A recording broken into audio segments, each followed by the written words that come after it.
तो जैसा कि आप लोगों ने लास्ट एपिसोड में देखा था, टूनान आखिरकार उठ जाता है नींद से और जुकोएजी को वहां से भगा देता है, लेकिन उसके बाद डूतियान खुद को कुर्बान कर देता है, खुद को एक सोल फ्रैगमेंट में बदल के 1 बिलियन बैनर को अपग्रेड करने के लिए। फिर वालिन और टूनान चलते हैं फॉरसेकन इमॉर्टल्स की लैंड में। वहाँ टूनान ले लेता है एक फल फॉरसेकन क्लैन के पेड़ से, और ये देखकर फॉरसेकन इमॉर्टल्स का चौथा एल्डर थिलमिला जाता है। वो दोनों के पीछे पड़ जाता है, लेकिन टूनान उल्टा चाल चलता है। वो उस चौथे एल्डर को पकड़ लेता है और फिर बनाता है एक प्लान इविल चाइल्ड सनटाई के शरीर को ही पोजेस करने का, ताकि अपनी खोई हुई पावर्स वापस पा सके। इसी के साथ साथ टूनान वालिन को बताता है एक खास ट्रेजर के बारे में, जिसका नाम है प्लैनेट कल्टिवेशन क्रिस्टल। ये एक ऐसा खजाना है जो कल्टिवेशन अलायंस ने बनाया था किसी भी कल्टिवेशन प्लैनेट को कंट्रोल करने के लिए, और उस क्रिस्टल को टूनान ने खुद सील करके छुपा दिया था। लेकिन टूनान को डर था अगर वो सील कभी टूट गई तो जुकोएजी उस क्रिस्टल को यूज करके किसी को भी मौत के घाट उतार सकता है। और यहीं से शुरू होती है नई कहानी। वालिन अपने मास्टर का इंतजार कर रहा होता है, जो उस समय इविल सनटाई की बॉडी को पोजेस करने की कोशिश में होता है। उसी वक्त वालिन सोचने लगता है सुजाकू स्टार के हालातों के बारे में, जो अब पूरी तरह ख्यास में जा चुका है। फिलहाल तो वालिन चिल मोड में है, क्योंकि जुकोएजी अभी तक ना प्लैनेट कल्टिवेशन क्रिस्टल का और ना ही स्टार कल्टिवेशन प्लैनेट के क्रिस्टल का यूज कर पाया है। मतलब अभी तक वो उसके असर से सेफ है। अब वालिन डिसाइड करता है कि वो अपनी एंशिएंट गॉड बॉडी की पावर को और एनहेंस करेगा एंशिएंट गॉड ब्लड ट्रेजर की मदद से। जब वो उस ट्रेजर को खोलता है तो उसमें दिखता है एक जायंट बॉडी का फिगर, जो जैसे चिल्ला रहा हो मदद के लिए। वो बॉडी असल में जुड़ा होता है यिनकॉर्प सेक्ट से। उसके बाद वालिन अपने मास्टर को छोड़ देता है, लेकिन जाते जाते वालिन की मुलाकात होती है ज़ूताई से। वहाँ वालिन रियलाइज करता है कि ज़ूताई तो कब से उसका इंतजार कर रहा था। फिर दोनों मिलते हैं और अपने पुराने एनकाउंटर्स को याद करते हैं। ज़ूताई शुक्रिया भी कहता है वालिन को, क्योंकि वही था जिसने ली वान फेंग को मैच्योर होने में मदद की थी। ली वान फेंग वही इंसान था जो फोरसेक्ट अलायंस का सबसे बड़ा दुश्मन बन चुका था। फिर वालिन ज़ूताई से पूछता है, भाई तू यहाँ क्यों आया? तब ज़ूताई बताता है एक बैटल के बारे में जो कुछ टाइम पहले ईस्टर्न रीजन में हुई थी, जहाँ ज़ोकुएजी ने ईस्टर्न फ्रंट पर हमला कर दिया था। उस बैटल के दौरान ज़ोकुएजी एक सीक्रेट ट्री को डिस्ट्रॉय कर देता है और फॉरसेकन इमॉर्टल्स के थर्ड एल्डर को गंभीर रूप से घायल कर देता है। और जैसे ही वो एल्डर को मारने वाला होता है, तभी अचानक हेल्प पहुंचती है फॉरसेकन इमॉर्टल्स को, एक ऐसे इंसान से जिसकी कोई उम्मीद भी नहीं कर सकता था।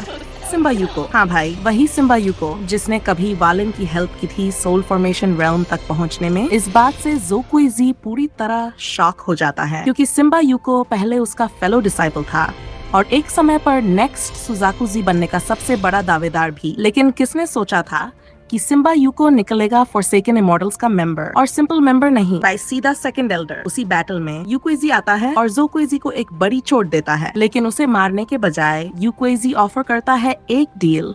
वो ज़ोकुएजी को देता है 3 महीने का समय, जिसमें दोनों मिलकर सुजाकू स्टार रीजन को इक्वली डिवाइड करेंगे और कल्टिवेशन प्लैनेट क्रिस्टल को भी आपस में बांट लेंगे। इस डील के बाद ज़ोकुएजी और उसकी ट्रूप्स को शांति से जाने दिया जाता है। लेकिन फिर आता है फॉरसेकन इमॉर्टल्स का फर्स्ट एल्डर, जिसके पास होते हैं लेवल लीव्स।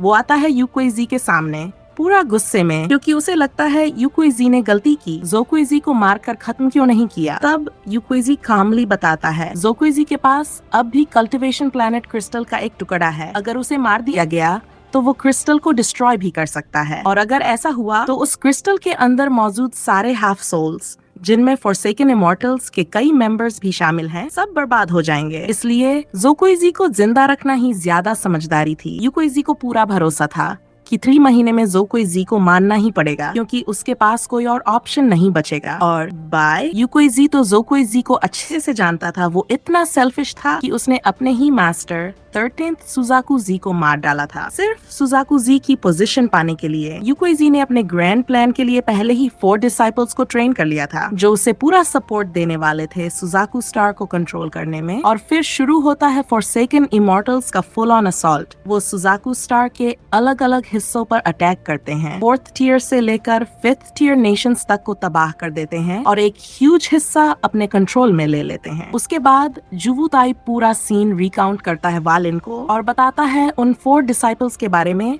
जो यूकोएजी ने ट्रेन किए थे। जुवुताई को उनमें से सिर्फ 3 के बारे में पता था, खुद एक फीमेल डिसिपल और वान लिन।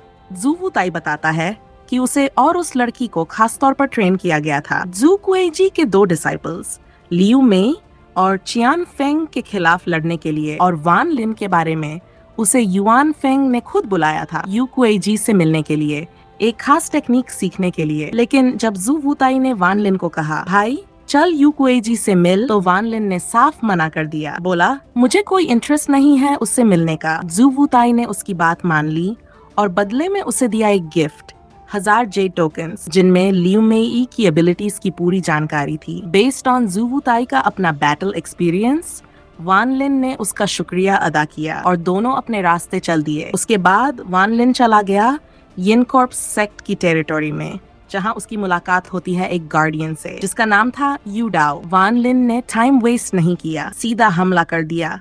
यू डाओ का शरीर फ्रीज कर दिया और उसे सोल फ्रैगमेंट में बदल दिया। यू डाओ सोल फ्रैगमेंट बनने के बाद भी फील कर पा रहा था वान लिन की सोल ट्रांसफॉर्मेशन, जो काफी इम्प्रेसिव थी क्योंकि यू डाओ तो बस कोर ट्रांसफॉर्मेशन रेल्म में था। वान लिन उसकी सेंसिंग एबिलिटी से थोड़ा हैरान हुआ और पूछा तू कहाँ से है? यू डाओ ने जवाब दिया थियानयन स्टार से। कोइंसिडेंटली वान लिन भी प्लान कर रहा था कि सुजाकू स्टार छोड़ने के बाद थियानयन स्टार ही जाएगा, तो उसने यू डाओ को एक डील ऑफर की, मेरे अंडर काम कर, मैं तुझे एक नया शरीर दूंगा जिससे तू सीधा न्यूबॉर्न सोल रेल्म तक पहुंच जाएगा। यू डाओ को ऑफर टेम्पटिंग लगा और उसे ये भी समझ में आ गया कि उसके पास कोई और ऑप्शन नहीं है। मना करने का मतलब था सीधी मौत, तो उसने हाँ कर दी और वान लिन के स्पिरिट बैनर में समा गया। उसके बाद वान लिन एक्सप्लोर करता है यिन कॉर्प सेक्ट का इलाका और वहाँ उसे मिलती है एक बॉडी जिसमें एंशिएंट गॉड ब्लड का एसेंस महसूस हो रहा था, वही ट्रेजर जिसे वो बॉडी थी ट्रोल रेस की।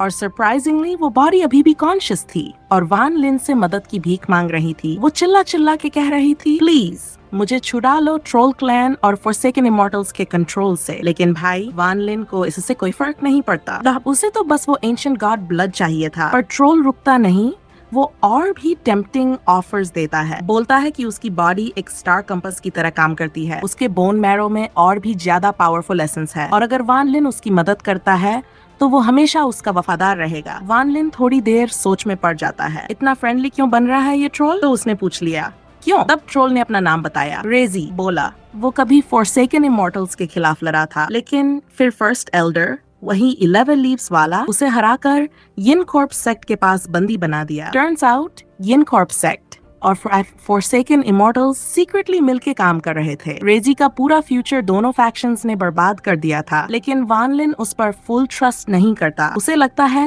रेजी की काइंडनेस के पीछे कोई हिडन मोटिव है और वो बिल्कुल सही सोच रहा था। असल में रेजी चाहता था कि वान लिन जितना ज्यादा एंशिएंट गॉड ब्लड अब्सॉर्ब करे ताकि वो खुद रीअवेकन हो सके और अपने प्रिजन से छूट सके। लेकिन अगर ऐसा होता तो वान लिन को ये नहीं पता था कि उसके बाद रेजी क्या करेगा, इसलिए वान लिन ने उसके सारे ऑफर्स ठुकरा दिए। सीधा बोला मुझे सिर्फ ब्लड चाहिए और जाने लगा।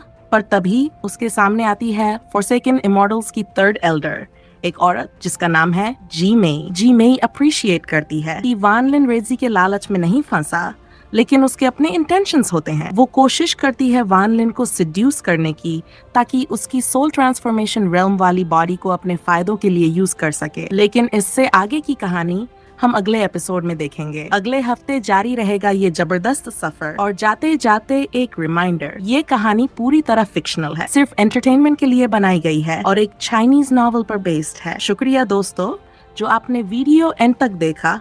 अगर मजा आया हो तो लाइक और सब्सक्राइब जरूर करना ताकि चैनल ग्रो कर सके। मिलते हैं अगले वीडियो में एक और धमाकेदार एपिसोड के साथ।